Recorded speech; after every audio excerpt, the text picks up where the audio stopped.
Fala, filhotes, estão vivos? No vídeo de agora nós vamos falar um pouquinho sobre a filosofia de Santo Tomás de Aquino. De início, lembremos que, para os teólogos do século XIII, o termo filósofo e santo designavam classes bastante precisas de indivíduos. Filósofos foram aqueles que, não se beneficiando da revelação divina, procuraram conhecer o real, guiados unicamente pelas luzes da razão. Santos foram aqueles pensadores cristãos que encontraram na fé o suporte para investigações em matérias divina e natural. Não se deve, contudo, ver nesta caracterização de personagens históricos um preconceito que impunha a necessária adoção de dogmas da fé para a explicação da natureza. A possibilidade de abstração da fé no estabelecimento de verdades racionais era defendida por vários pensadores do século XIII, dentre os quais destacam-se o mestre de Tomás de Aquino, Alberto o Grande. Para o Doctor Universalis e para bom número de pensadores medievais que seguiam esses preceitos, filósofos não eram apenas aqueles que faziam abstração da fé no estabelecimento de verdades racionais, mas, mais propriamente, aqueles homens de fé, aqueles homens sem fé, aliás, os pagãos. Sendo assim, dedicar uma vida exclusivamente à filosofia parecia significar o abandono do cristianismo, da religião cristã, tese perigosa para a época.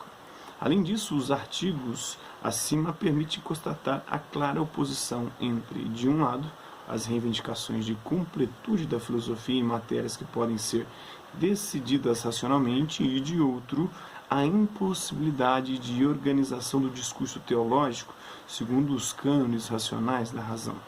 De fato, se tudo que pode ser provado racionalmente deve sê-lo no interior da filosofia, então a teologia não pode expressar conhecimento algum, ou melhor, a teologia não pode ser uma disciplina que amplie o conhecimento humano, sendo, se levarmos a tese ao seu limite, um discurso fictício e fundado em fábulas.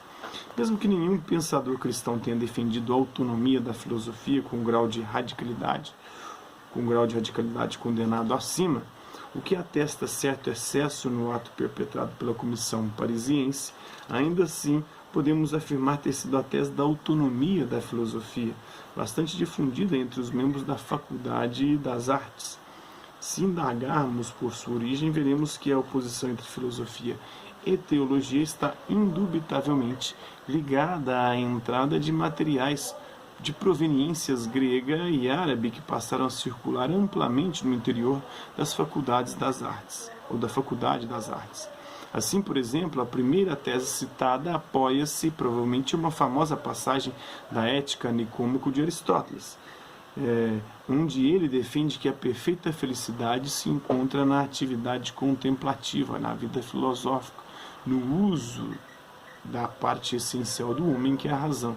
Ou seja, se o homem é um animal racional e se a razão é que o distingue de todos os outros seres, o homem só pode ser feliz satisfazendo a sua razão e através do conhecimento, da contemplação.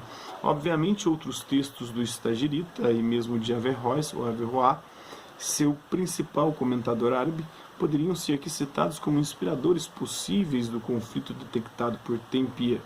Preferimos, contudo, chamar a atenção para uma outra fonte.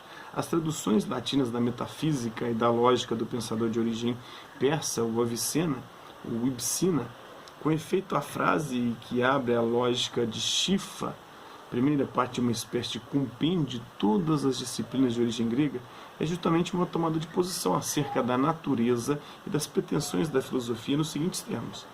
Afirmamos que o objetivo da filosofia é compreender a verdade de todas as coisas, na medida em que o homem as pode conhecer. As coisas que existem são tais que ou possuem existência independentemente de nosso arbítrio e ação, ou possuem existência em virtude de nosso arbítrio e ação, ou existe graças a nós. O conhecimento das coisas do primeiro tipo chama-se filosofia especulativa, enquanto o conhecimento das do segundo tipo chama-se de filosofia ativa. O fim da filosofia especulativa reside na perfeição da alma apenas para que conheça, ao passo que o fim da filosofia prática está na perfeição da alma, não unicamente para que conheça, mas para que saiba o que deve fazer e que o faça.